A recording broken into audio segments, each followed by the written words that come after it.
1 minute. Okay. Let me go back to this. Browse. This okay, desktop window. Okay. Sorry. You should be able to see now. Yes, sir. Yes, sir. Okay, It is great. visible. Thank you guys. Okay, good morning to one and all, and thank you for joining this session, and thank you, sir, for giving me this opportunity and giving a very elaborate introduction. So today's session, we are going to talk about artificial neural networks and also one use case in the banking sector. Few things I just want to highlight before I start. Number one, let's try to make this session as interactive as possible, because I firmly believe that any session which happens has to be collaborative and not a monologue, right? So please do contribute based on your experience. That will be useful not only for me, but also to the other audiences, other participants who are part of this group. And I'm sure a lot of people are with different backgrounds, research scholars, doctorates, assistant professors. So I'll be very happy that whatever little I know, I will try to share. But if you could share something, insights from your end, that will be very nice. And if you have any questions, you can always unmute and interrupt me at any point of time. Also, in between the session, I'll be checking whether you guys have understood a specific topic. Then I would request you to either type yes on the chat box or because this is an online session.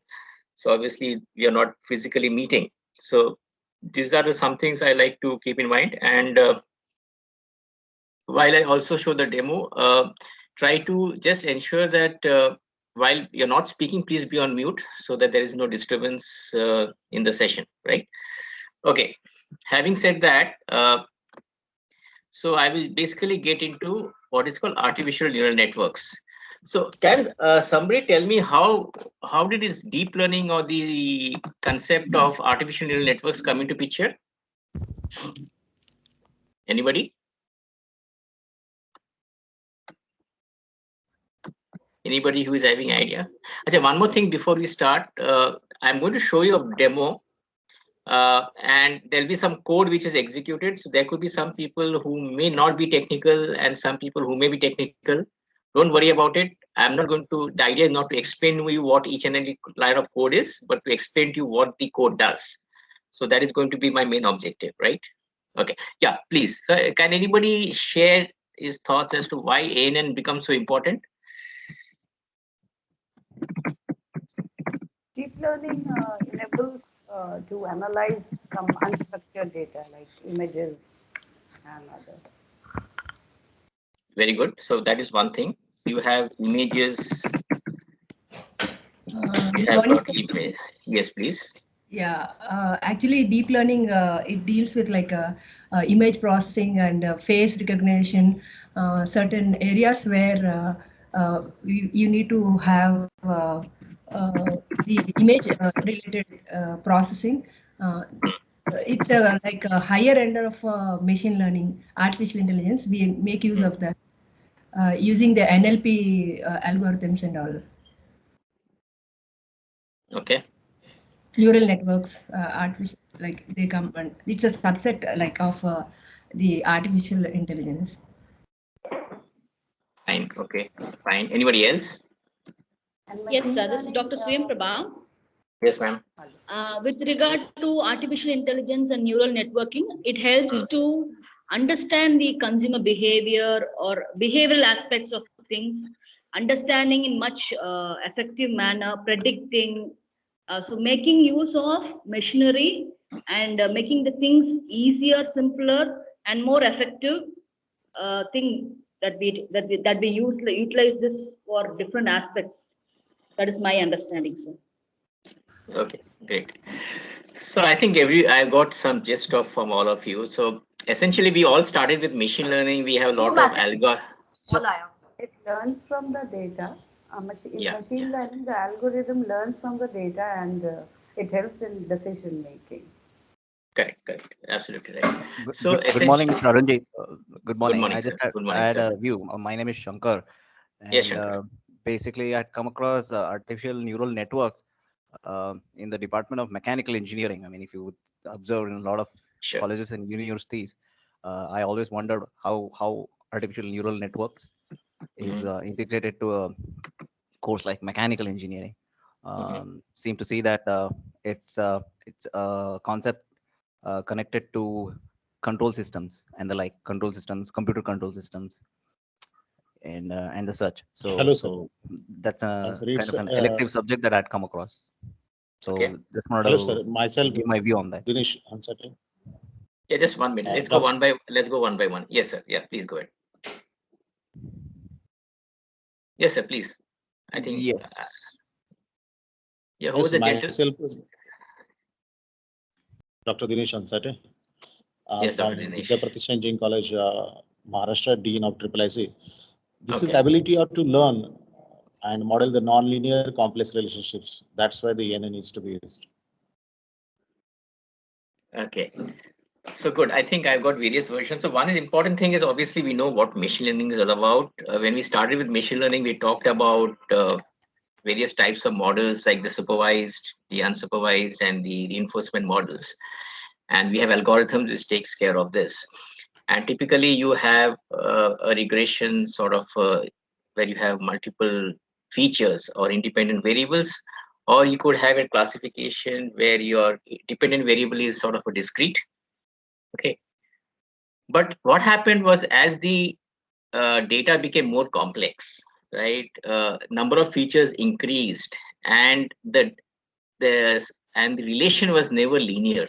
It became more of a non-linear relationship and become more of a complex relationship, complex sort of variables and features. It became very important for us to look at something beyond machine learning, right? And that's where there was a lot of research work done, and then we came across a concept called deep learning. And within deep learning, if you know, there are various subcategories. One is obviously the artificial neural networks, which is specifically used for a regression or a classification model, right? And I will specifically talk about a classification model in the banking services sector. Then we also had the CNN, convolutional neural networks, which was mainly used for image classification. Like, for example, if you want to classify an image, whether it's a number or a particular animal or whatever, right? A specific image, or if from a mechanical engineering perspective, if I want to find out an object which has been produced in the shop floor, whether it's defective or not, right? Okay, you have something called an object detection mechanism. So using object detection, you can also find out. So whenever there is a new part which is being manufactured, you can, through a machine learning convolutional networks, you can basically find out whether this particular object is likely to be defective or not. And then we came across something called the recurrent neural networks, RNN. Okay, and typically RNN is used for sequencing of words or sentences, right? If you have a particular word or particular sentence, so RNN helps you to come out with the next set of sentences or next series of the logical sentence flow it would propose. So there are various, so there's a lot of work going on in RNN, there's a lot of work going on in CNN. And today I'll be basically talking about ANN. And so if I basically talk about ANN, the way obviously many of you must be aware. So typically, when you talk of ANN, we always talk about neurons. And the concept of neurons came from the brain cells. In the brain cells, you have something called the neurons, which are used to transmit signals, okay, from one neuron to another. So basically, any information, any brain, when it senses information, there is a transmission of information from one neuron to the another, right? So as you see here, you have got, this is called the dendrites. These are the various inputs or the dendrites. This is the neuron, and then the information is transmitted to another set of neurons, okay, which have got various outputs or inputs. So you could have various sets of neurons, okay, which obviously in your brains, and which when you are translating that into Mr. Arunjit, could you please enlarge on the screen, sir? Could you please enlarge on the screen? FI. Sure, yeah, sure. Actually, I was trying to give, because otherwise I will lose the chat. No worries, no worries. Okay. So, I mean, as Thank far you. as possible, please unmute and speak so that, I don't have to go to the chat window, because another is difficult for me once I'm in a full screen mode. Okay. So this is basically how you have the neurons, you have the dendrites, which are which are the various inputs to the neurons, which is used for transmitting information to another set of neurons. Then you have another set of neurons, and so on and so forth, right? And so this concept was then translated into what is called an artificial neural network layers.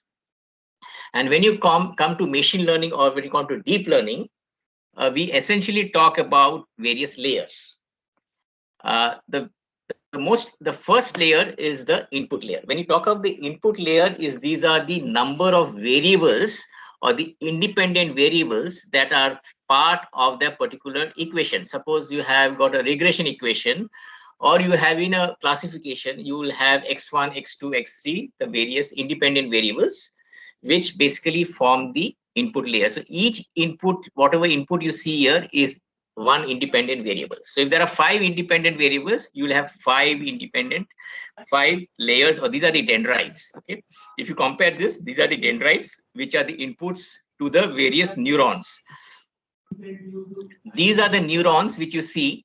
And when you come to artificial neural networks, you have something called layers, as I told you. Can please somebody go on mute? I can hear a lot of noise, please. Yeah, thank you very much. So when you talk about neural network layers, you could have multiple layers, and these are called the hidden layers. And hidden layers will have multiple neurons. Okay. Now, the number of neurons you decide in a layer depends on your experience in your project. Okay, as you gain experience in the project, you can decide how many hidden layers you need to have, how many neurons you need to have within a hidden layer. And at the end, you have an output layer, because output layer will give you the output. So if you have a classification or regression sort of equation, you always have a dependent variable, and you could have n number of independent variables. So your n independent variables becomes the part of your input layer, and the output layer is your dependent variable, which will give you the predicted output, because as you know, machine learning is all about trying to derive a pattern from the data and coming out with a predicted output. And then this predicted output you compare with the actual output, and then check the accuracy of the model. So this is in a nutshell how the architecture of an artificial neural network looks like. Okay. So when you come to artificial neural network, you could have what is called a single hidden layer. As you can see here, you could have inputs. You could have a single hidden layer which could have multiple neurons and one output value. And you will see that these are all interconnected. So this input is connected to all the neurons. This input is connected to all the neurons. So you could have what is called an interconnected layers. This is called an interconnected layers. Okay. And this is again the example of how you use neurons and how you transmit the information from one set of layer to the another set of layer. So when we have ANN, we can bifurcate into either a single layer. That means either you can have a single neuron, okay, in a very single neuron, where you have a very simple sort of data where the output could be sort of a binary, could be 0 or 1, okay. Or you could have an interconnected multiple layers where you have a lot of complexity in the data. You could have interconnected layers, and you could have multiple hidden layers. So if you see here, there is one input layer which is having the number of independent variables. You have got another layer of hidden layer, first layer of hidden layer, you got second layer of hidden layer, and finally you have the output layer. Okay, so you could have a single or a multilinear classifier or a layer, ANN layer, right? Now, while you do that, you have the various inputs which I told you, x1, x2, x3. You assign some weights to each of the inputs, and you multiply the weights to the independent variable x1, x2, x3.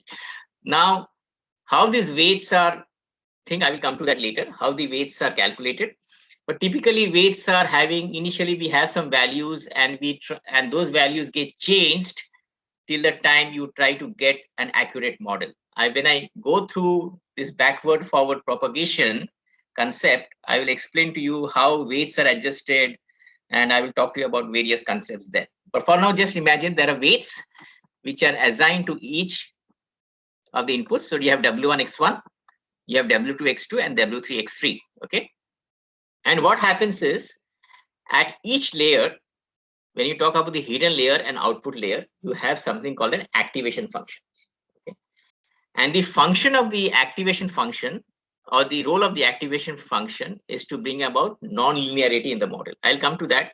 What is the purpose of activation function? But for just remember, you will have an activation function. So typically, I will say Wx plus b. So Wx is your W1, X1, W2, X2, W3, X3. Okay. So you can, when you talk about this, you have got sigma of Wi xi. Okay. And you apply an activation function to sigma of Wi xi, and you will get a particular value based on the activation function that you use. And I'll come to what are the various types of activation functions.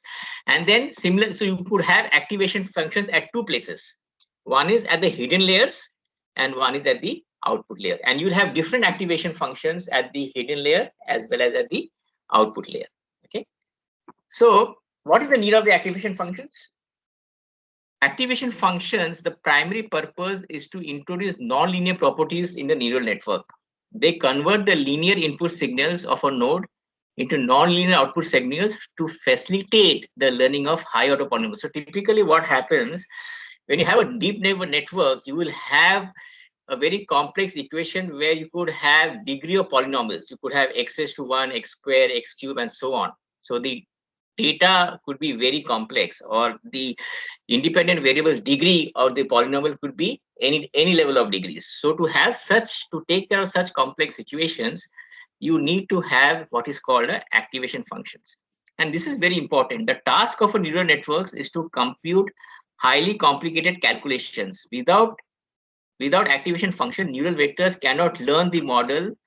Like if you have images, if you have speech, videos, audios, without activation functions, the model cannot learn. Okay, networks cannot learn and model other complicated data like images and this. So wherever you have unstructured data like images, videos, speech, you need to apply activation function also. So activation function is very, very important in artificial neural networks. And in a bit, I will talk to you about the various activation functions. Okay. The various activation functions that we use today, one is called the softmax or the threshold. What is the softmax? Where this is typically used in the output layer. Is, as I told you, you have a hidden layer and you have an output layer. And the output layer is basically the output or the predicted dependent variable. Predicted dependent variable. And the predicted output, imagine, could be if you're talking about classification here, so you could have a set of values, a discrete set of values. Okay. Now the discrete set of values could be either 0 or 1, which is a binary probability, either 0 or 1. So it is either 0% or 100%. Or the other could be multi-class probability. So if you have an output which could have a variant, okay, for example, if you have a football which could have a color of red, green, and blue, then you could have the output say 40% could be predicted as red, 30% could be green, and another 30% could be blue, right? So that could be multi-class probability. Okay, that is where you use. So whether you have a binary class probability or a multi-class probability, you use called the softmax or the threshold function, right? Am I audible? Okay, yeah. Okay. Yeah, thank you. The second important function which is used is called the sigmoid function. Now the sigmoid function is also used in the output layer, but it is typically used for binary classification. Wherever the value is 0 and 1, we use binary classification, and typically the value will be between 0 and 1. Okay, so when you do sigma WXI and the output layer, when you use these activation functions, it will give you the value of either 0 or 1. Okay, that is where you use a sigmoid or a logistic activation function. The third activation function, which is very, very prominently used in the hidden layer, is called the ReLU. Okay, which is called the rectifier linear unit. It is always used in the hidden layer. And what it does is, when you do a sigma of WIXI, it takes the maximum of sigma WXI or 0. Okay, so it will try to take the value. So if the value is less than 0, it will take 0. If the value is more than 0, it will take the actual value. So that is how the ReLU function works in a hidden layer, right? When we talk about hyperbolic tangent, where the value typically is between -1 and 1, okay, it is typically used in NLPs, speech recognition, wherever you want to use activation function to recognize a speech, or to use in NLP algorithms, we use what is called the hyperbolic tangent activation function. Okay, and then when we're talking of regression, if you have a regression function where you have multiple independent variables, but it's a linear function, then you use, and if you're using ANN, then we use an activation function called the linear activation. Yeah, Mr. Arunjit, could you Yes. please go to the previous slide 1 minute, sir? Just Yeah, sure. so just sure. for a second, I just wanted to observe that equation here. Sure. Don't worry, I'm going to send you the slides. Okay. I'll be sending you the PPT. I'll be sending you a data set for the CNN banking. So don't worry about it.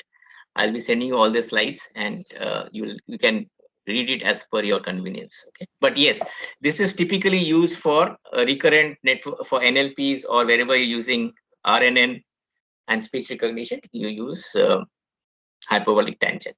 Okay.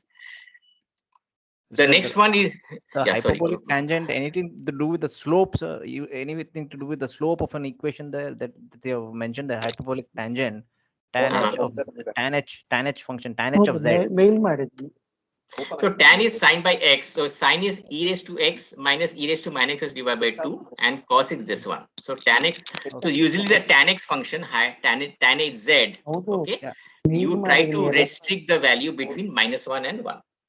That is what the Okay. Is idea it of the measuring a activity. slope? Is it measuring the slope of the graph that's shown above? Is it anyway? No. related to- It just tells you the range of values. It could be Okay, typically range of between -1 and 1. Oh, right? Okay. Like differential. Okay. It Minus just 1 to shows 1. you the typical values could be Uh-huh. -1 to 1. 1 Okay. to 1. Okay. Limiting from Limit- -1 to 1. Oh, okay. Limiting 1 to -1 to +1. -1 to 1. Okay. Like hospitals. Okay, sir. Thank you. Okay. Okay. And then linear activation function is typically used for a linear regression. Okay. And then I will, in fact, if time permits, I will try to show you a linear regression function. But otherwise, anyway, I will show you a classification function where we use the various types like the sigmoid or the softmax and the ReLU, okay, for the various layers. So this is an example. If I want to put the complete structure in place, so I have the inputs x1, x2, x3, which are the independent variables. I have the w1, w2, w3, which are the weights. Then I apply an activation function at the hidden layer. And then finally, I apply an activation function at the output layer. Okay. So, so typically, if my output is I could use two types of function. Either use a threshold activation function, or I could use a sigmoid activation functions. Okay, I could use any of these two functions. Can you please go on mute, please? Which you are uploading.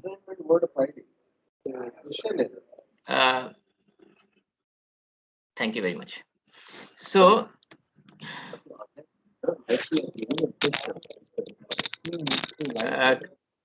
so can the coordinator please mute the person? And just attach it. Yeah, participants, kindly mute yourself when you are not interacting with the resource person. Kindly mute yourself. I think in one of the cases there has been unmuted. So if you can please mute it, that'd be very nice. Okay, thank you. So depending on this is an example where in the output you are trying to use an activation functions and which will give you an output value. Either will be 0 or 1 if it's a case of a binary probability, or if it's a multi-class probability, it will give you various probability percentages, right? As I told you, depending on the variance, you could have total, which will be total 100% probability, right? Okay, so this is again, again, we are talking about a multiple layer. So in this hidden layer, we are talking about rectifier as an activation functions, and in the output, you can either use the sigmoid or you can use softmax or the threshold function, right? So when I actually execute the script for you in Python, you will see how those activation functions are used. So if I take an example of a regression function where I have a multilinear regression. In a multiple regression, I'll have one independent variable and one dependent variable and multiple independent variables. And in this particular instance, I have a price of a house, and the price of a house could depend on various parameters like the square feet, the number of bedrooms, the distance to the city, how old the house is, right? This could various parameters which could decide the price of a house. So here, again, I can use an ANN and I can use a linear regression activation function to get a output. Okay, so this is an example of a regression function. When you're talking of softmax activation, as I said, there are multi-class probability. So you could have multiple inputs, you could have multiple layers of neurons, and then you have what is called the probability of the output could be 67, 24, and 9, which totals up to 100%. Okay, so this is how you work out. This is how we used the sigmoid function for softmax function for multi-class probability. Can somebody tell me what is a cost function? Can somebody tell me what is a cost function?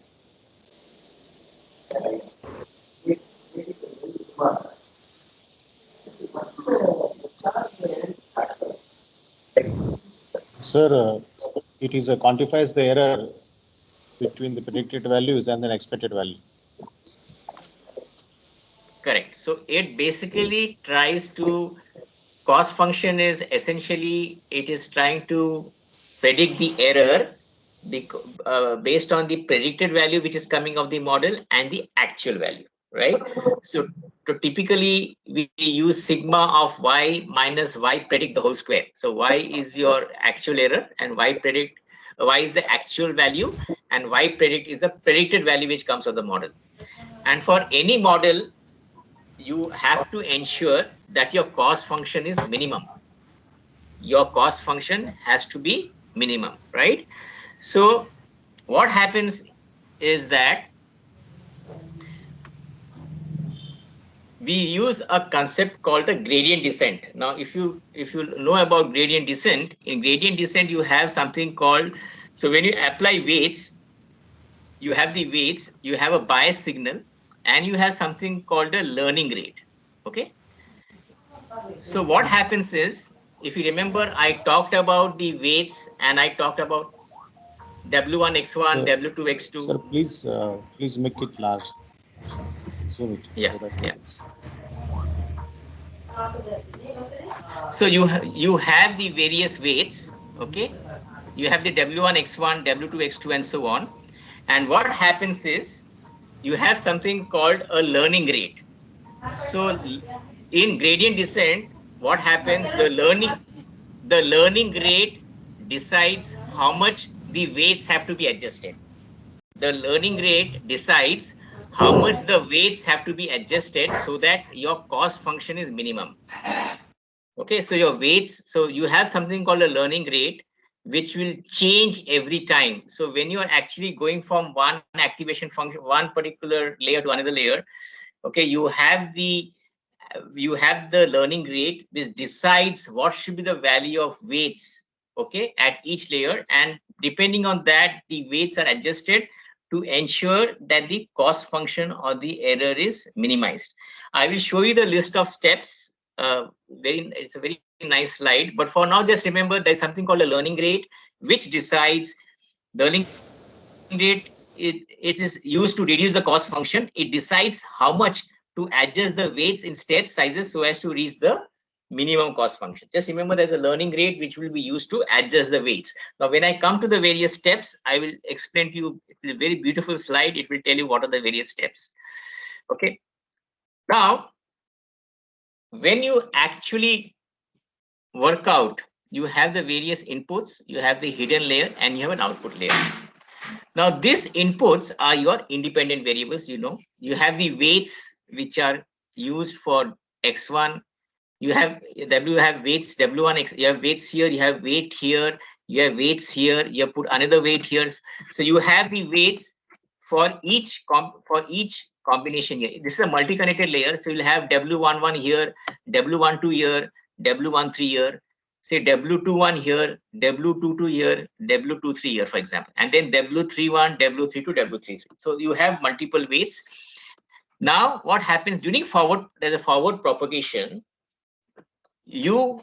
Once you put those initial weights, the weights are initialized, having some initial values. Those weights are used to activate the various neurons in different layers. And then when the output is determined based on the activation functions, then you compare the output with the predicted output with the actual output, and you calculate the error, right?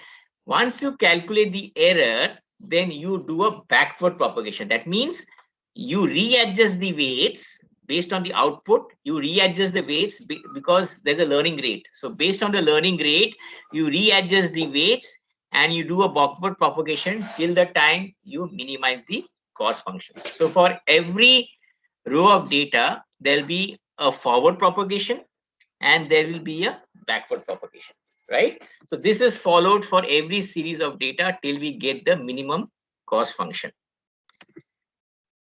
Okay, so I will first show you this slide and then you'll give you an idea.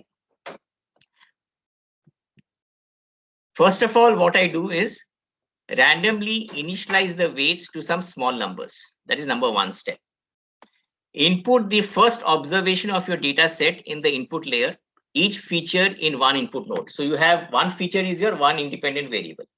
So you have 5 features. If there are 5 independent variables, there'll be X1, X2, X3, X4, X5. So there'll be W1, W2, W3, W4, W5. So there'll be 5 weights. Forward propagation. From left to right, the neurons are activated in a way that the impact of each neuron's activation is limited by the weights. Okay, so the weights decide, obviously, if you see it was sigma of Wi xi, right? So that decides the neurons, the sigma Wi xi decides how much the neurons need to be activated. Propagate the activation until getting the predicted value of y, that is y predicted, which is your dependent variable. Compare the predicted result to the actual result. So you compare y predict with the actual y. So you're comparing y, which is basically your test data. So typically you have a training set and test set, right? So when you're going to test the efficiency of the model, you are going to basically compare the actual value with the predicted value. Okay, and you measure the generated error. So you find out what is the error. Now you know the error, you do a backward propagation. The error is back propagated. Update the weights according to how much they are responsible for the error. So you know how much is the error. So the weights are adjusted, and what decides how much the weight has to be adjusted? The learning rate. So the learning rate decides by how much we need to update the weights. So when you update the weights during backward propagation, it is based on the learning rate. Okay, so you do this backward propagation for every set of records. Now this adjustment of weights, okay, can be done in 2 ways. One, it could be if you have some 100 records, I will do the updation of the weights at the end of 100 records. That means I will go through 100 records. I will find out the error for each record. I will adjust the weights based on the learning rate and again recalculate the error. So I will do this multiple times till probably I get the least error or the lowest cost function. That is called batch gradient descent. The other one is the stochastic gradient descent. What I do is, instead of updating weights for a complete series of records, I do batches. So suppose there are 100 records.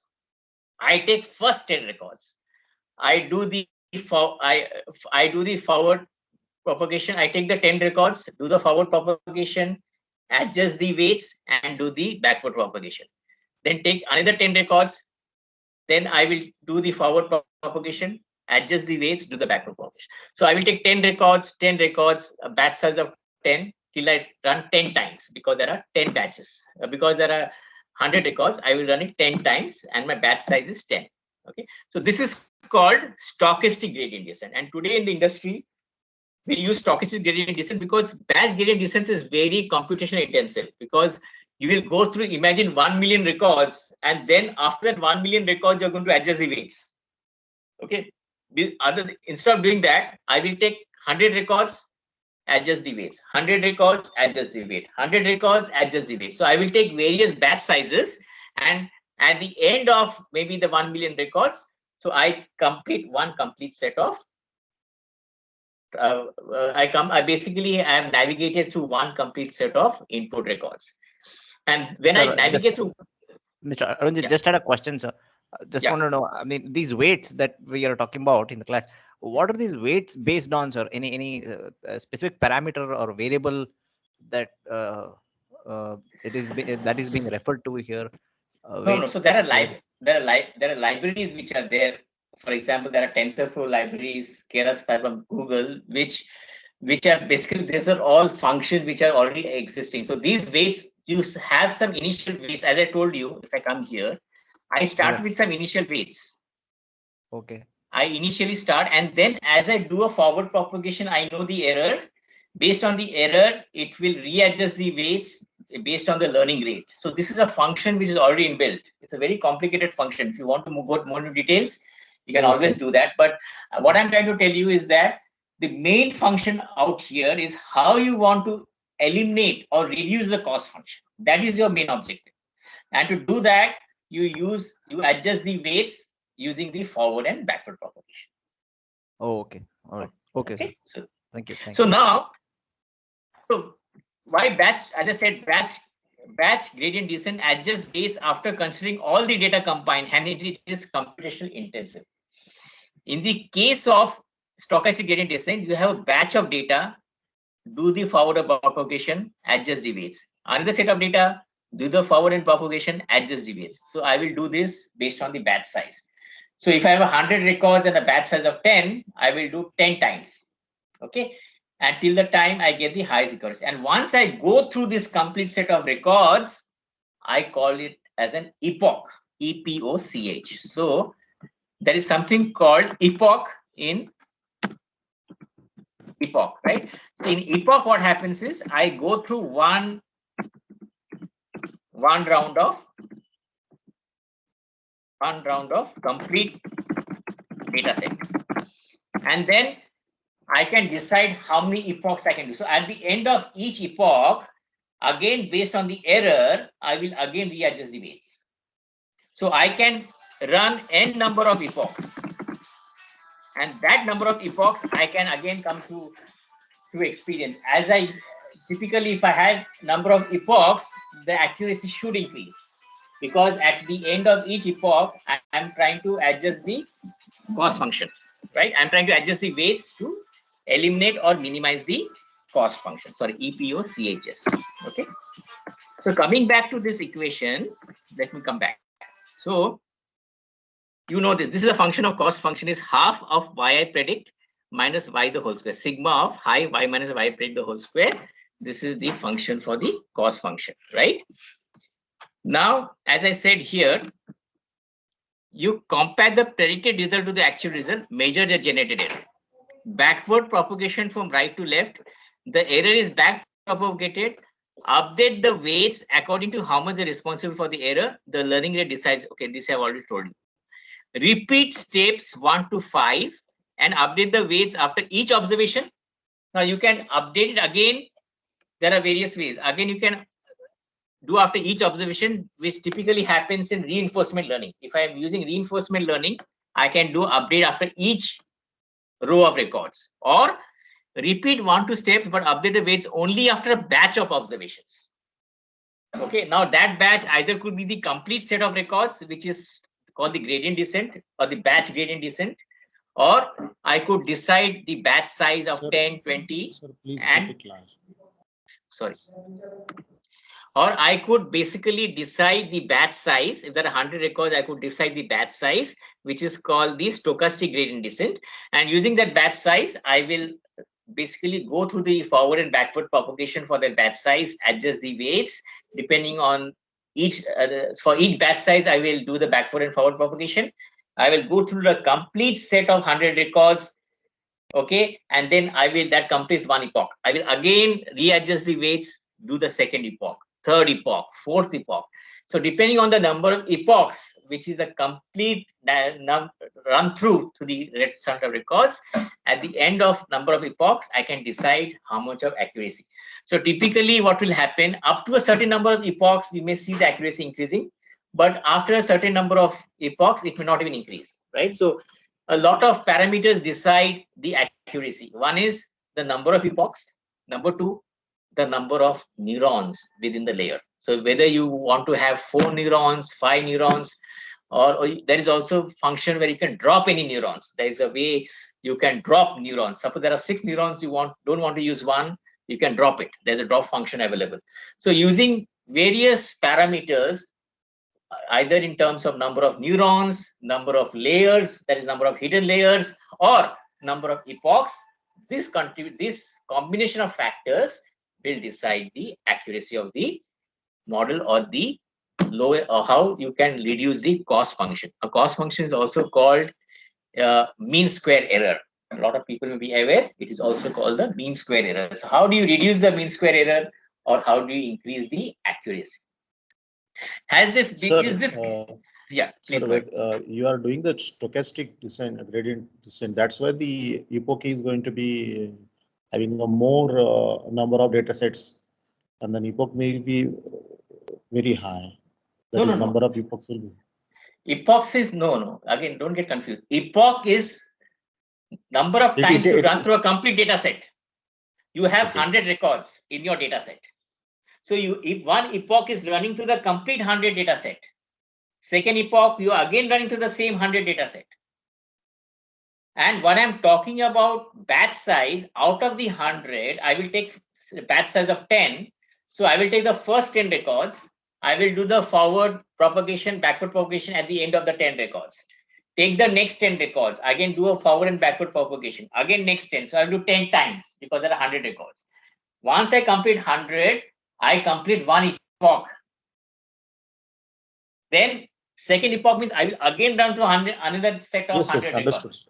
Understood. Thank you. Yeah. So many a times we get confused between an epoch and an iteration. Okay, so always remember, iteration is a batch, but epoch is a complete set of records. Okay, so many iterations can occur before this. So if you have got a batch of 10, so you have an iteration of 10, that is a batch size of 10. You run 10 times because there are 100 records, and then after 10 iterations, you have one epoch. This is how your function or your algorithm works in the case of neural networks. So that is why I wanted to show you this slide. This becomes very clear how your weights are adjusted, when the weights are adjusted, what is the concept of stochastic gradient descent, what is the concept of a batch size, and finally using epoch and using the batch size, you decide when to adjust the weights based on the learning rate.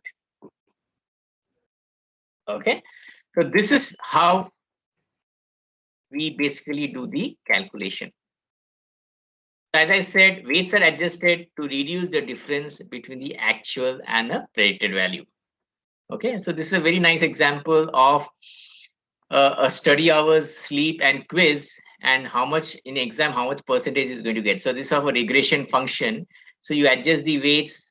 Again, here you adjust the weights every time for number of epochs. You adjust the weights till you get the minimum cost function. This is another example. Any questions on the ANN architecture? Any questions on the ANN architecture? Or can I get a quick yes or no if you guys understood? Can I get a quick yes on the chat box?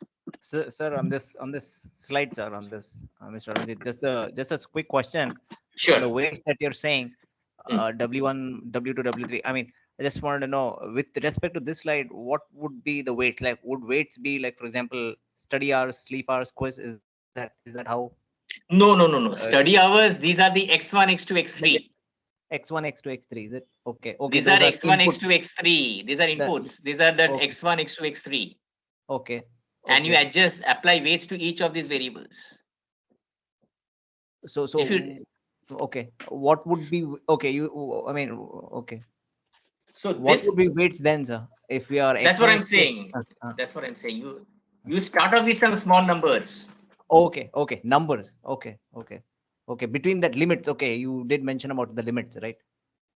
No, initially you put the weights, you give some value of the weights. Okay, that will be some value. And as you do the forward propagation and depending on the error which gets generated, you do a backward propagation. That time you adjust the weights.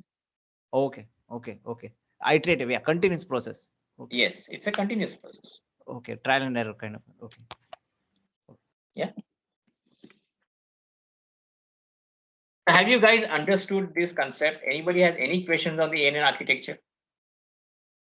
Or any suggestions? Anybody wants to share something which I don't know or others need to know? Yes, sir. This is Sriram. Yes, Sriram. So what will be the criteria for selecting the functions? So we have a different set of functions here. The delta function and here. So you have when you talk of the activation functions, right? Yeah, exactly. Yeah. There are only 3 activation functions we use typically in a classification regression. So in a classification, you will use either the softmax threshold or you will use the sigmoid. Yeah, but what is the criteria? I will not be using all the 3 functions at the same time. So that's what typically when you have the data set, you will know whether it's a classification data set or it's a regression data set, depending on the problem statement, right? So when the customer gives you a data set, you will have a business analyst in your project. Yeah, got it. Who comes from the domain, and he will know whether, and obviously based on discussion with the client, whether it's a regression sort of a data or a classification sort of data, depending on the problem statement, right? And based on that, you decide what activation function you have to use. So if you have a classification function where can somebody tell me what is the difference between a regression and a classification? What is the difference between a regression function and a classification function? Classification is specifying the groups or categories. The linear, the regression deals with the value, or like how much and that kind of. So the way I will put it, you're right, ma'am. So the way I will put it is that regression is where your output is continuous. It's a continuous variable because the output is not fixed. But in the case of classification, your output or your dependent variable is discrete.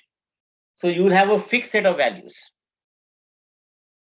Right? So that is why you will always have regression where you have a continuous output, and in classification where you have a fixed value or a discrete set of values. Okay.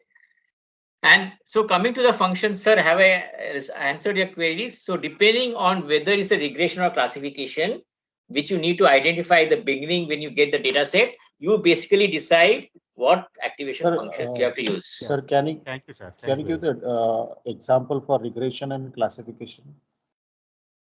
What is the example of a regression? For example, I have a price of a house. Price of a house, what are the parameters? Which is the price of a house as a dependent variable. And you have got the area of the house, the square feet, the number of bedrooms, the floor in which how old is a house. There could be various parameters which could decide the price of a house. But the price of a house is not fixed. It will change depending on how old is the house, what is the number of bedrooms in the house, and so on. Right? So this is a multiple regression. So your dependent variable is continuous. It is not fixed. But if I take a simple example, that if I'm talking of a cancer detection in medical terms, and the cancer detection, there are multiple features or independent variables which decides whether a cancer is malignant or benign. So since your cancer is going to be benign or malignant, which is your dependent variable, it has got a fixed value. It will be either malignant or benign. Okay, so that is why this becomes a classification example where the price of the house, where it is changing depending on the various parameters, it's a continuous variable output. That's where you call a regression. Is this clear?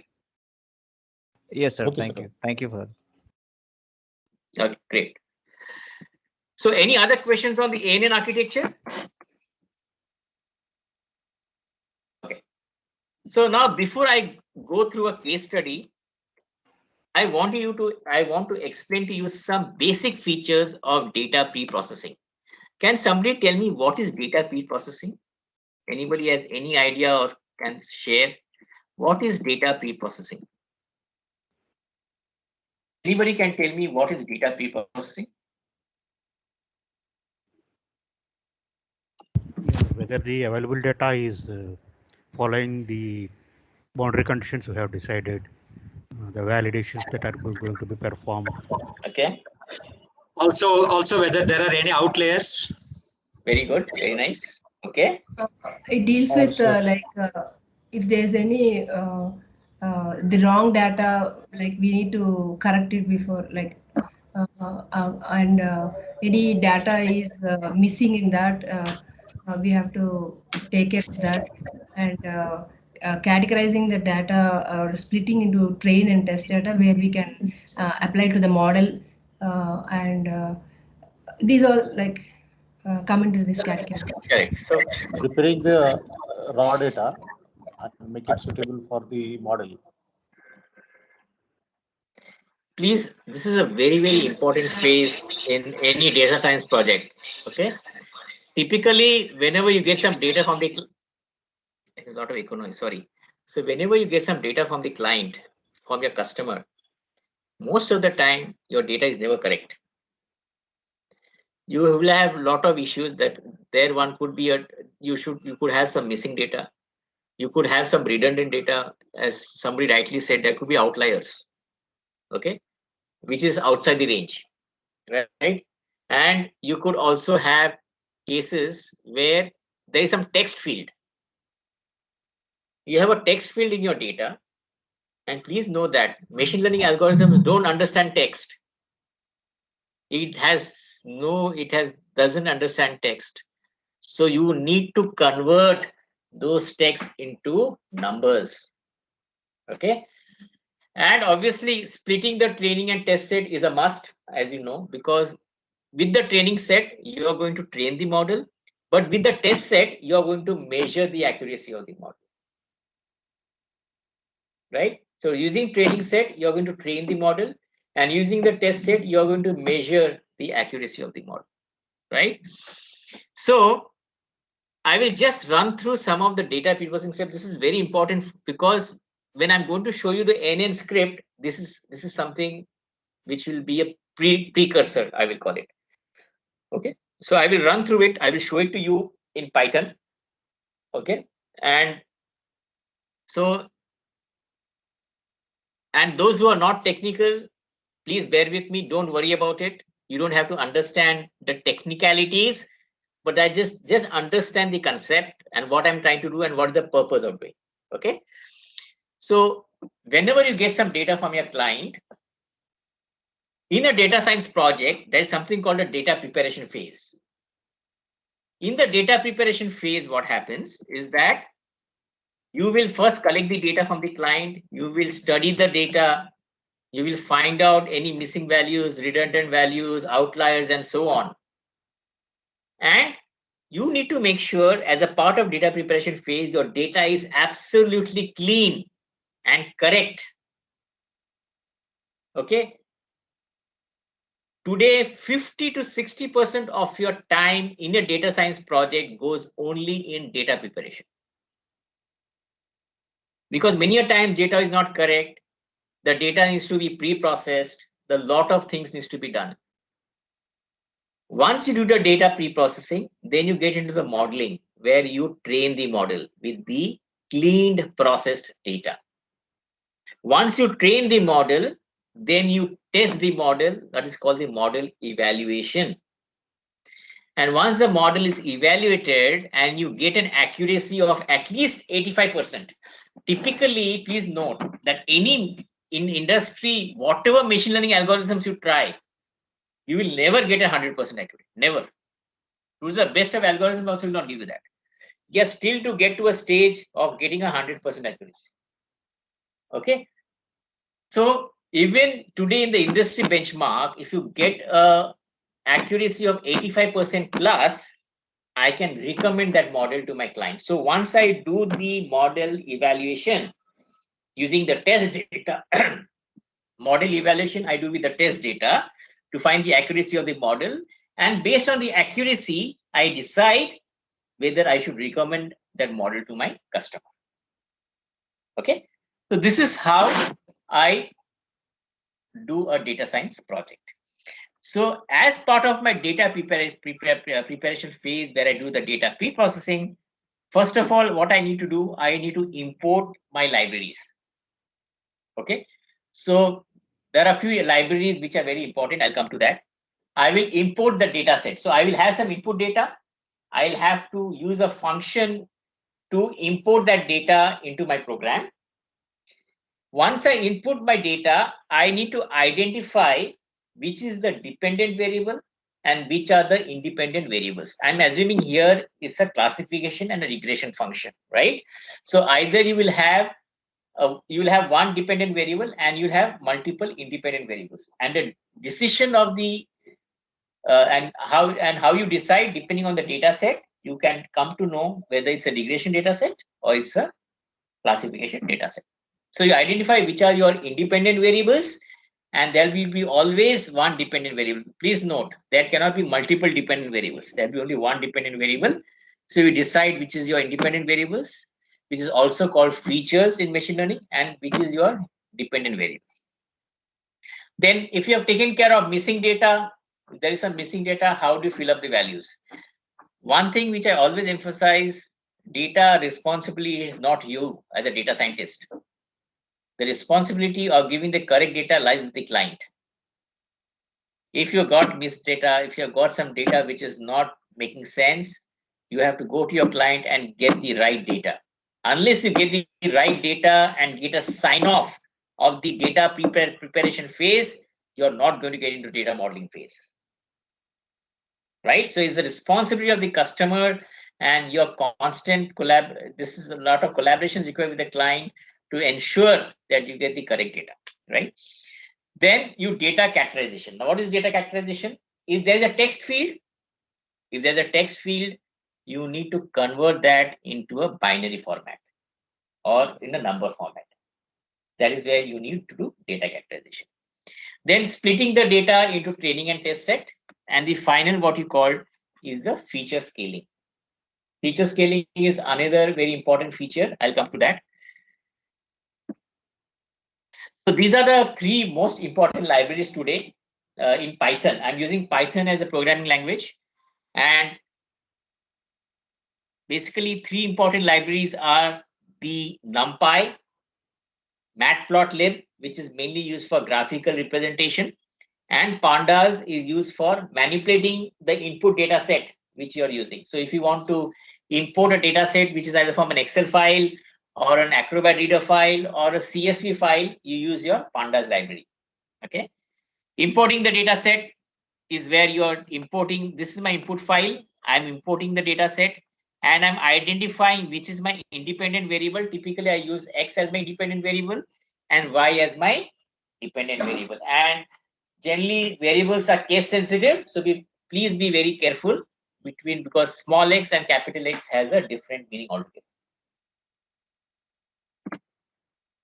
Now, data categorization. So what is data categorization? So what happens here? Suppose you have got countries in your data, a country field. And this country field has got these many values, and there are 3 unique values, say France, Spain, and Germany. So what machine learning algorithm does is that it will first convert this into a serial number. Say first is France, it will make it 0, Spain is 1, Germany is 2, right? And then it will convert this into an array.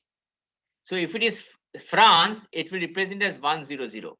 If it is Germany, it will represent as 001. Sorry, Spain, it will be 001. If it is Germany, it will be 010. Again, if there's a Spain record, it will be again 001. So what I'm doing, I'm converting this field, which is my independent variable, into an array of 3 variables, because there are 3 countries in my data. And this set of variables are called the dummy variables in machine learning. Okay, and there are functions available which take care of this conversion into serial numbers and building an array of dummy variables. Is this Sir, clear? Mr. Arjit, yeah, just a Yeah. question, sir. In the binary, I mean, if when we're going from right to left, wouldn't be in the columns, France, Germany, Spain, wouldn't it be interchanged? Like, Germany should be in the column where France is. I mean, I'm just looking at binary number system, an No. octal or a binary number system. Okay, I will show it to you how it happens. I will show it to you. Okay. Let me just show it I'm to just you. going You from will, 1 through 001, 010, No. 011, that type of a mathematics. so let me do one thing. Let me go to this particular function. Okay, Okay. Now this is my spider. This is my Okay. Python spider, which is an interactive development environment. And within this is where I execute my scripts.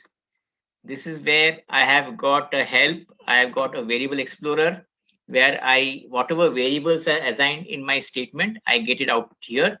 And which file I need to execute, I execute here. So what I'm going to do is I'm just going to open one file called ABBS, data preprocessing. Okay. And I open a file called anything.py is your Python script. So I open this file.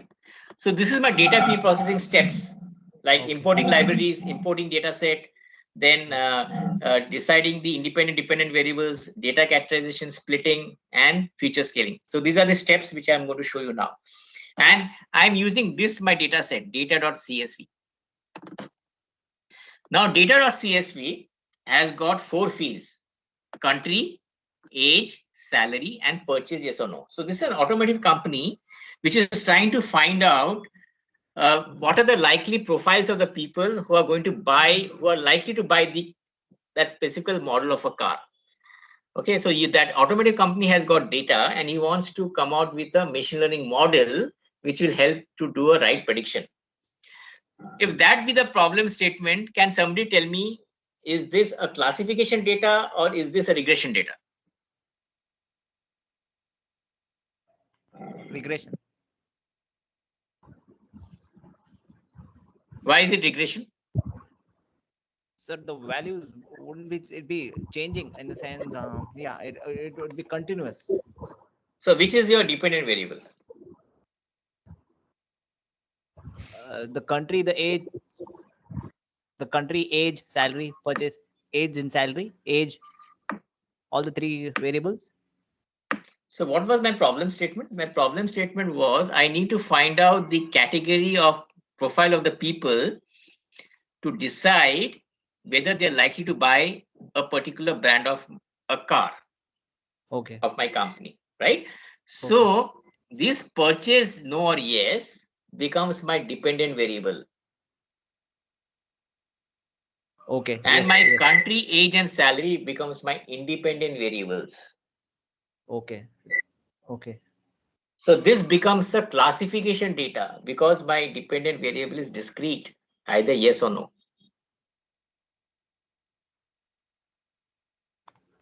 Okay.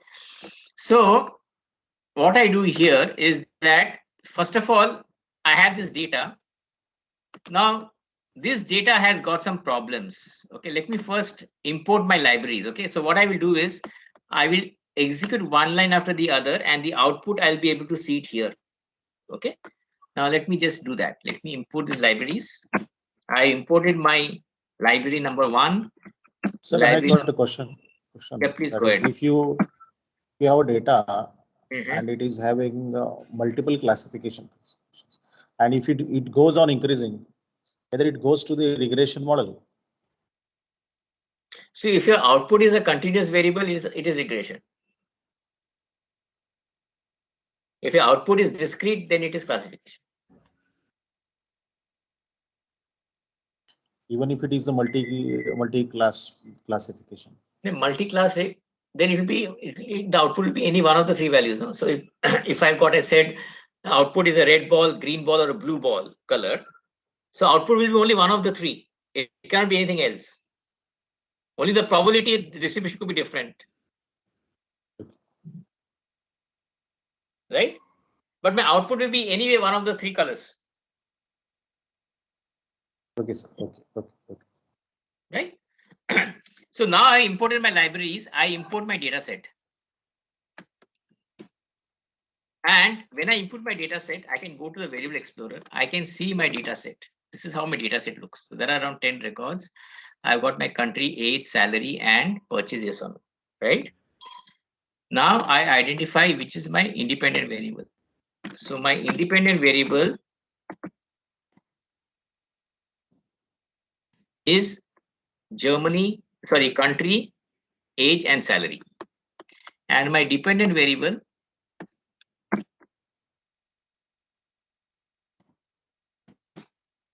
is yes or no. That means my is going to buy a car or not going to buy a car. So this is my dependent variable, right? Now what I'm doing here, okay, I will just to show you an example here, what I've done is if I see my data set here, right? So you will see there is some null value here. You see some null values, right? That means that our data is missing. So typically what I will do is I'll go back to the client and tell that there is some missing data. Can you please help me with the missing data, right? So as I said, for every time during the data preparation phase, you have to ensure that you get the right data from the client. And consider a scenario that you have this data and the client doesn't have the missing data.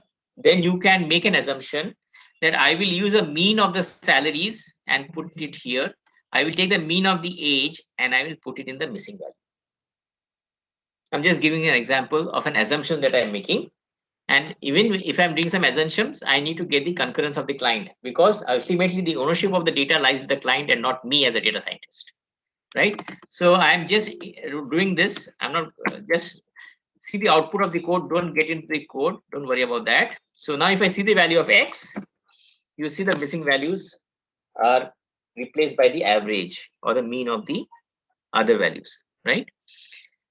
Now see, I have got France 40, this. Now you see what happens. I want to convert this into numbers. So I will do first. So what happens is if I execute this function, see what happens. Now see, my France has got replaced by 100.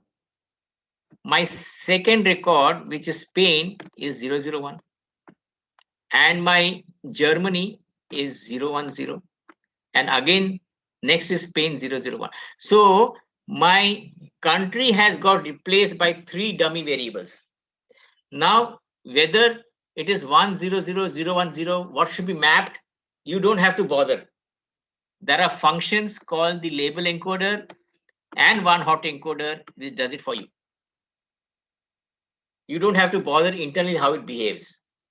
You just to explain you the concept, what I have said is that this particular field, since it is a text field, I need to convert it into a number format, and that is where I use an array of dummy variables. And since why there are value of 3, because there are 3 unique countries.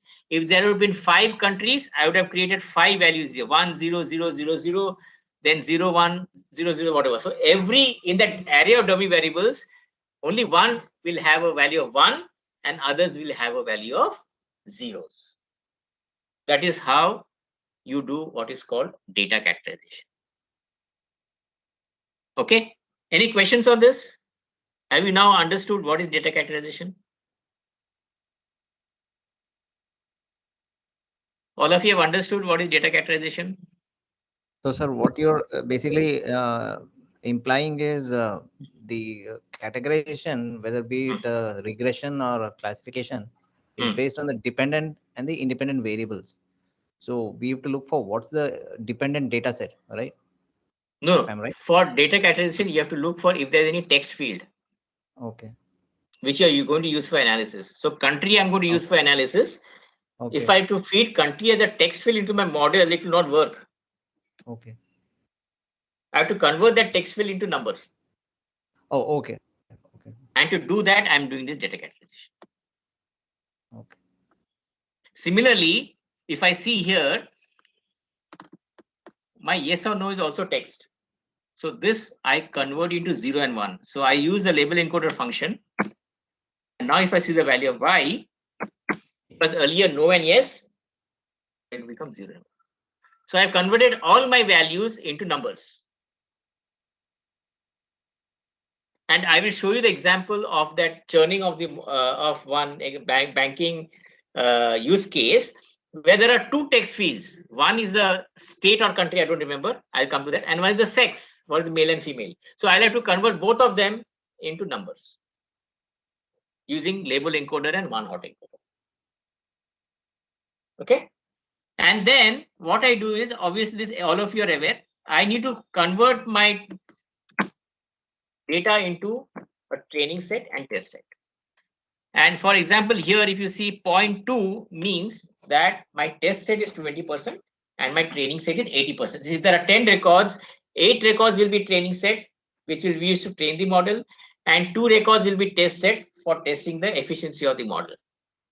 And for that, okay, we create 4 variables: X test, X train, Y train, Y test. So my independent variables, training and test data, and dependent variable, training and test data. Okay, so I create 4 variables. And the last step which I do is what is called feature scaling. And what is this feature scaling? Very important. In my data, I have got age and salary. Now, typically, my age will be between 21 and 60, my working age. And my salary could be maybe 10,000 a month to maybe 1 crore a month, or even more, depending on where my position in the organization, right? If that be the case, if I want to define, if I want to correlate between these two variables or do an analysis between two variables, I will not be able to do so because these two data are in different scale. This is 21 to 60 and this is 10,000 to 1 crore. So how will it be possible to put in an axis, right? If you want to draw a particular graph. To take care of this issue, where there are data in different scales, you use a feature called feature scaling, which will typically bring these values to a common base scale, to a very small value. Typically, it will be between -1 or -2 to +2. Okay.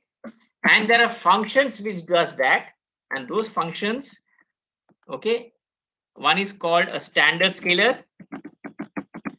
And also there's something called a min-max scaler. So using these functions, you'll be able to bring it down to a small value. Now let me show it to you in the script. Now if I see the value of X train, these are my 8 records of training set. And these are my 2 records, means independent variables, not the dependent, 2 independent variables of my test cell, because X test and X train, right?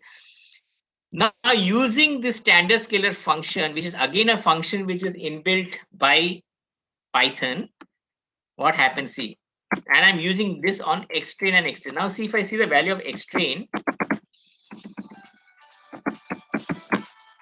if you see the value of X train, you see the values has become -0.77, 0.26, 0.12.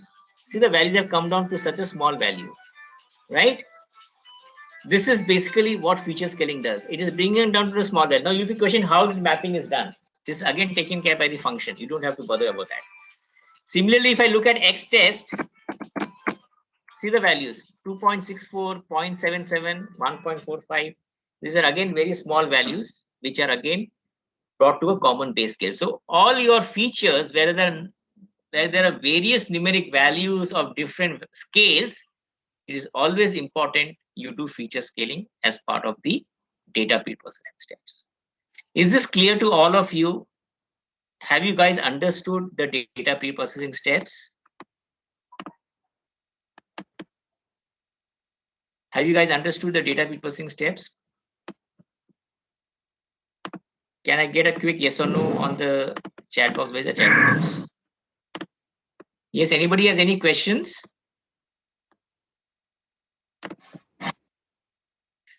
Where is the chat box? Is my screen visible, right, all of you? Sir, Yes, from sir. a qualificationist perspective, would data pre-processing be part of a test plan or test case? Any? Not a test case. It is a part of a. Okay, you will have a test case to test that validation, but you Yes. need to perform these steps. Okay. You need to perform these steps before data modeling. Okay. All right. It is very, very important. Okay. Now having said that, now you know the data pre-processing steps. You know the ANN architecture. I will take a finance data set, a banking data set. Okay. Let me close this. Let me close this. I will open.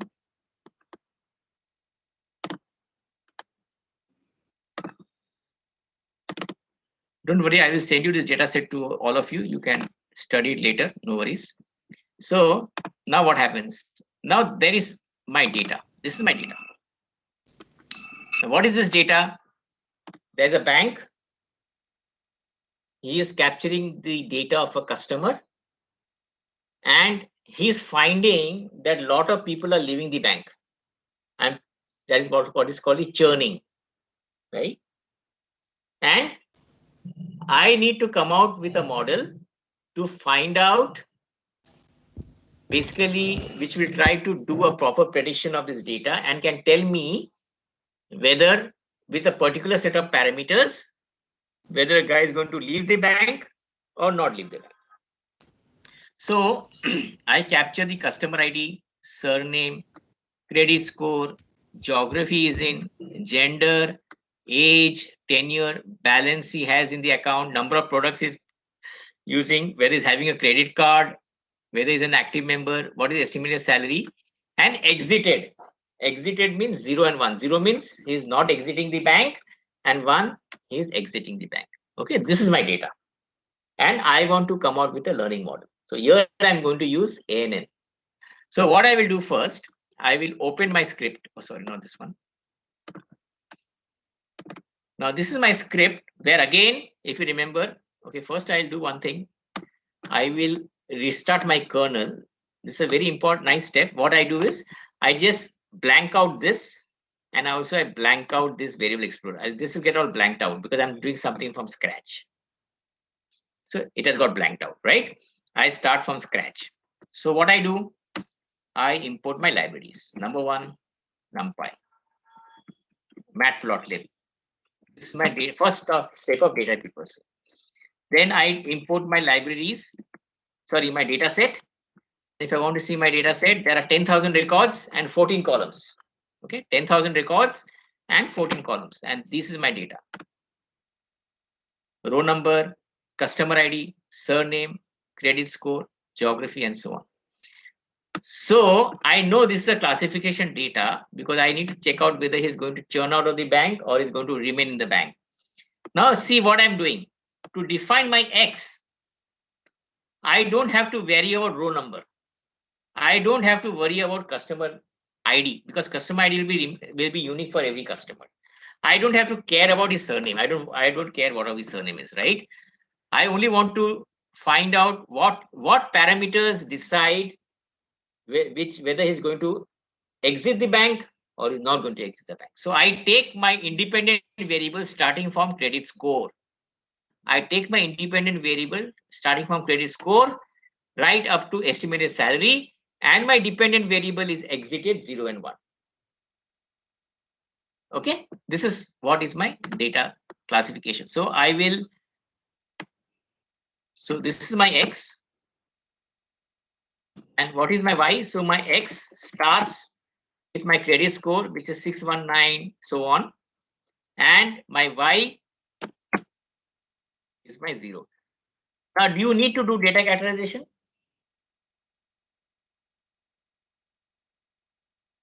Do you need to do data categorization? Yes or no?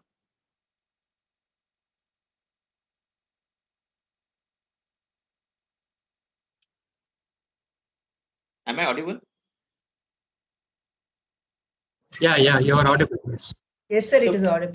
Can you tell me whether I need to do data categorization as part of data preprocessing step?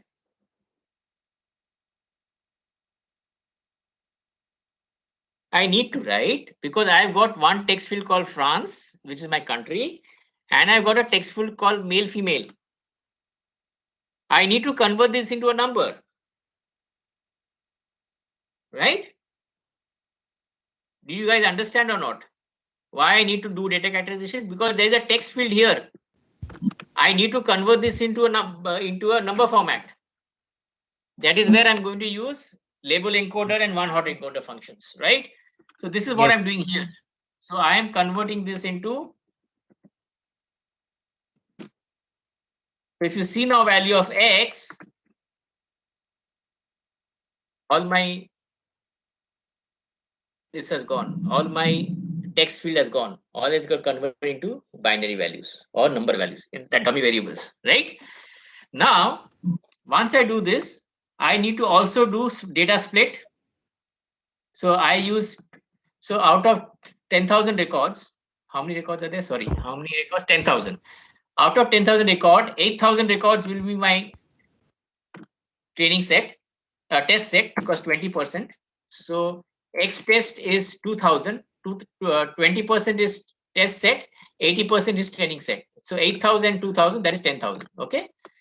So I've got 2,000 of test set and 8,000 of training set. I use a standard scalar function. Again, since there are so many numeric values, I would better use the standard scalar to bring it to a common scale, because I may not know what is the range of each values. So always it is a practice or a standard practice to convert it into a this. Now, if I see the value of X test, it is again a very small value, 0.64, 0.569 minus, and so on. Now I have completed my data preprocessing step. Now I'm going to import some libraries called Keras. Keras is a library which is from Google. Okay, it is basically, it is a part of Google library. I'm importing these libraries.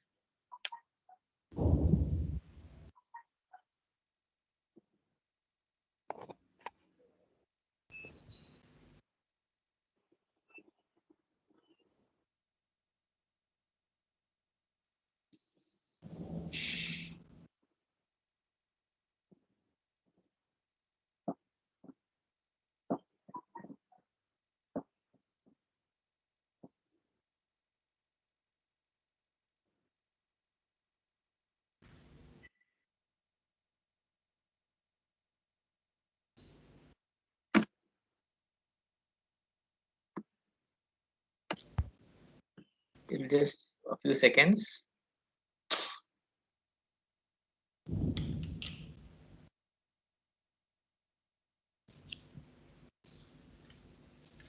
Actually, TensorFlow was from Google. Keras was a separate library which has got taken over by TensorFlow. So now it is all inbuilt as part of the TensorFlow. So you see a TensorFlow something like that function here. So it is executing, it is importing these libraries.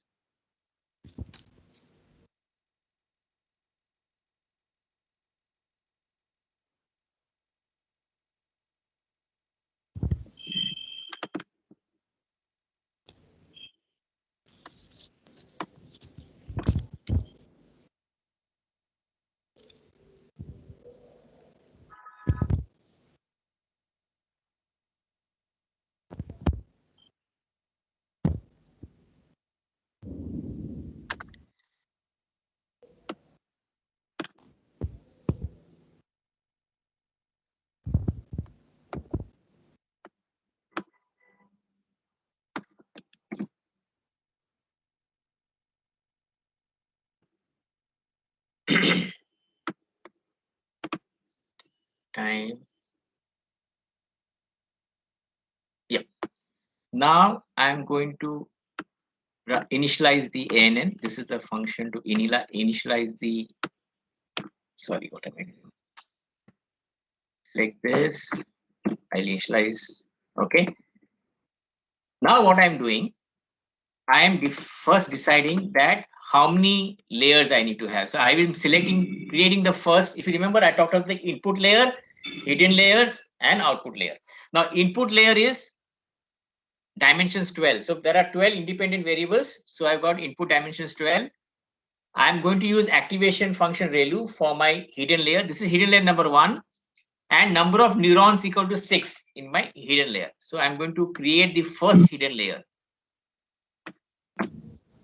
Then I will create another hidden layer with another 6 neurons, and again activation equal to ReLU. Right? Then for the output, I will create one activation function which is using sigmoid and 1 neuron. Obviously, output will have only 1 neuron. So I have created my architecture. I have created one hidden layer, I have created a second hidden layer, and I have created one output layer. Right? Then what I do, I calculate what is the accuracy and the loss. Accuracy is basically has to be more than 85%. As I said, how much your higher the accuracy, lower is the cost function, and error and loss is your error. Okay, mean square error. So you want to minimize your loss and maximize your accuracy. Here I'm training the model with X train and Y train. I take my training set. Out of the 8,000 records of my training set, I take a batch size of 10. That means it will take 10 records, run the forward backward propagation. Take another 10 records, do the forward and backward propagation. So it will run 800 times. That will complete one epoch. Then I have selected epochs 100. That means it will run this complete exercise 100 times. Now see what happens. So now I'm training the model. So it is calculating the accuracy, say 82%, 83%, 83.72, 84, again 83. I'm completed 18 epochs, 21 epochs. See, 800 means 800 times, because each batch is 10 records, right? So 800 times.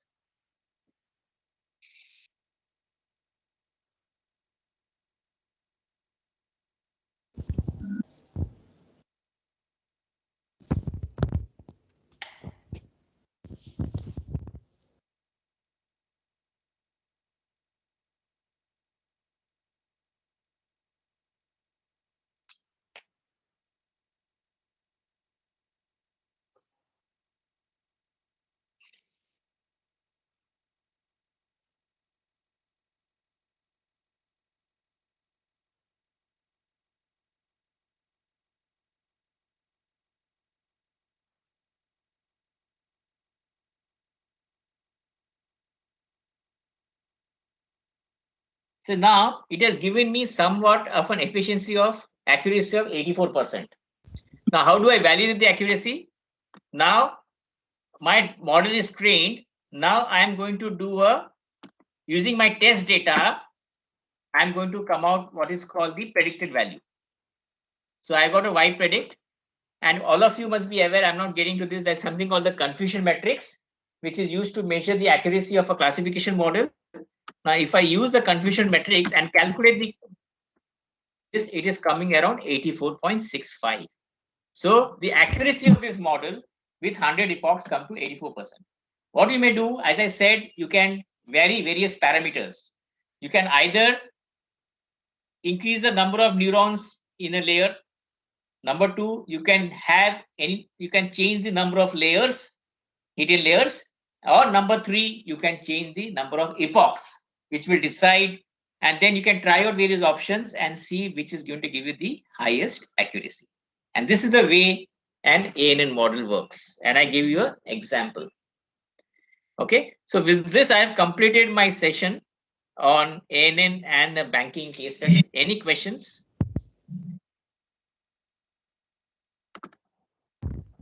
Have you guys understood? Any questions?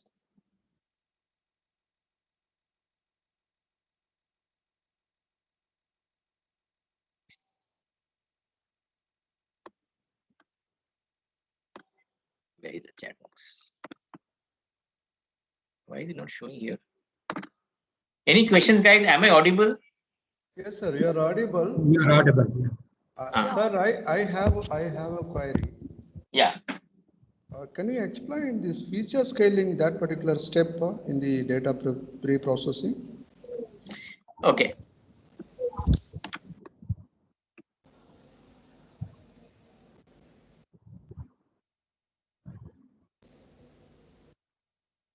So what happens is that if you have data which is in different scales, so I've got age and salary. Age is in a particular range, salary could be in different range. So in machine learning, what happens is if I want to do a correlation between two variables, or if I want to derive a pattern out of the data, two variables, if the data is of different scales, then it becomes difficult to analyze or difficult to do some sort of analysis.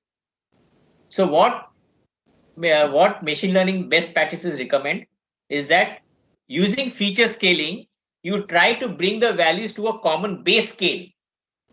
So you will have a scale between -2 and 2, for example.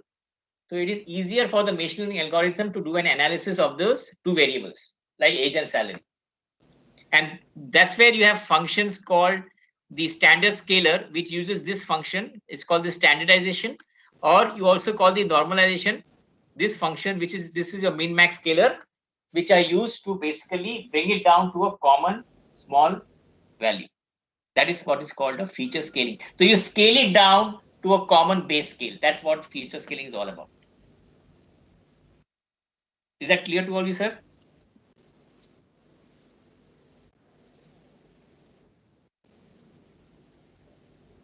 Is that clear? Okay. Any other questions?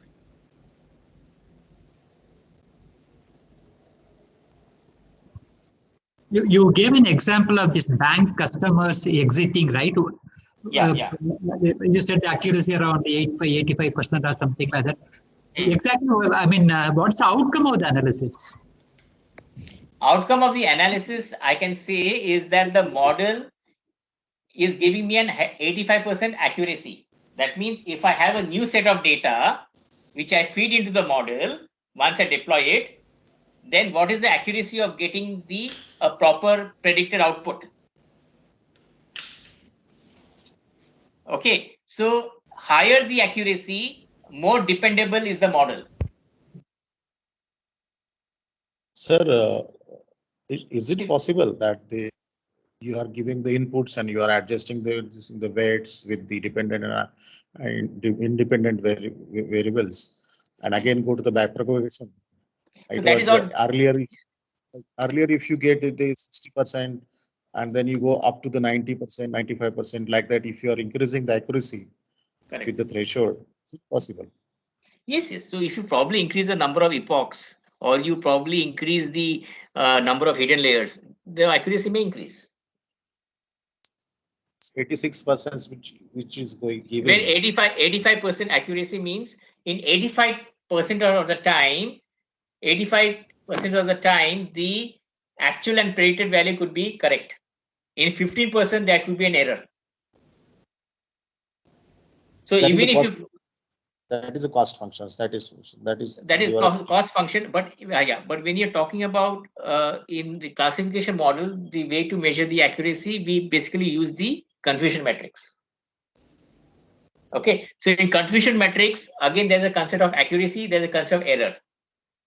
So accuracy, again, it's all depends on cost function. Cost function is what your predicted value and the actual value should be close to each other. Here also, your predicted value and actual value should be close. So in 85% of the time, your predicted value and actual value will be the same. That is when you give a new input to the model, the model will give you a predicted output, whether it's going to churn out of the bank or it's going to remain in the bank. So you need to ensure, you need to make sure that the accuracy is as high as possible. What should we do that so that the accuracy should go to the higher level? As I said, so you either try with different epochs, you try with different number of hidden layers, or you also try out with number of neurons with a hidden layer. These are the three parameters you try out. Okay. So you can play around with this. You can play around with 150 and see what is the accuracy. You play around with 200 and see the accuracy. It will take time, but today I think computation is not an issue. Or you change the batch size will not make much of a difference, but you can play with the epochs. The number of times it is going to iterate over the complete set of data. So instead of this simple type of searching, that is, if you are using the stochastic, then you will get the more accuracy. Yes, yes. See, if you use here, we are using stochastic. See, there's something called Adam here, optimizer Adam. This is for stochastic gradient. You can also use have used the batch gradient for the complete set of data, but there the accuracy would have been much less compared to stochastic gradient. So stochastic gradient is always most preferable. If the batch size is less, then you are going to get the more accuracy. No, batch size will not really make much of a difference, frankly. It is more of the number of epochs, the number of hidden layers, and the number of neurons within the layer. So this you basically play around with this dimension, unit, this one dimension you play around with this dimension and number of hidden layers. Here I have created 2 hidden layers. I could have created 3 hidden layers and seen. I could have created 4 hidden layers and seen the output.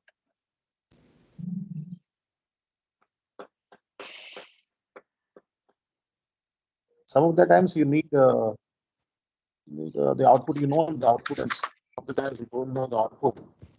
That's supervised and unsupervised one. That is unsupervised, no? When you don't know the pattern of the data, this is not for unsupervised. Unsupervised model, you use clustering and all that. That's different. This is not for unsupervised.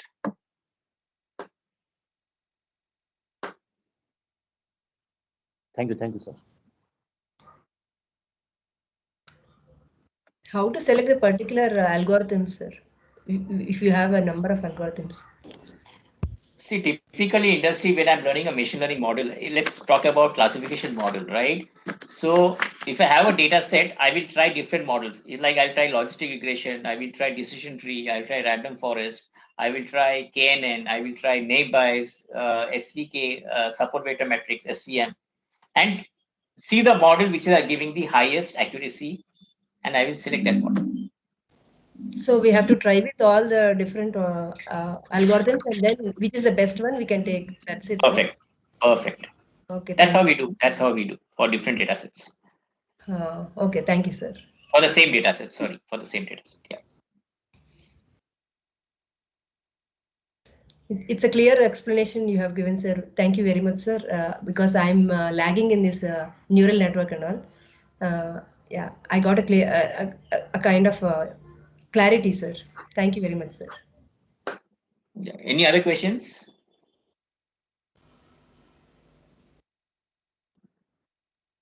Okay, sir, we can wind up. Any closing remarks before we wind up, sir? Yes, sir. Yes, sir. Yeah, it is a wonderful session by Mr. Aranjit Chowdhury, CEO of EBDS Mumbai, on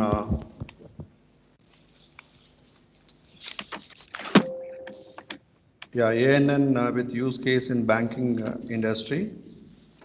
On behalf of the FDP organizing team at ABBS, I thank Mr.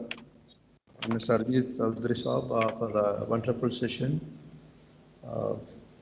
Thank you so much for his time and efforts and make this session in this way. He kept the session more on interactive mode. That is a very nice thing I could see. Really, I could take some takeaways from this particular session, because I am a PhD guide for research scholars. Some of the research scholars, I am actually driving them to use these kind of tools as part of their data analysis and model building process. So definitely, it will enhance the quality of the research also. So thank you once again, sir, for accepting our invitation and took a session, an excellent session. Of course, the next 5 years to 10 years, these are the areas are going to play a major role. So thank you very much once again. So dear participants. Thank you, sir. Thank you. Thank you very much, and all the best to all of you. Sir, I will send you the PPT and the data sets by today evening or tomorrow morning, sir. Thank you so much, sir. Thank you so much. So dear participants, we'll conclude the first session for the day 3, and the next session we are going to have at 11:45. Kindly stay connected. We'll take a quick break now, and 11:45 we are going to join, and the session is scheduled on machine learning.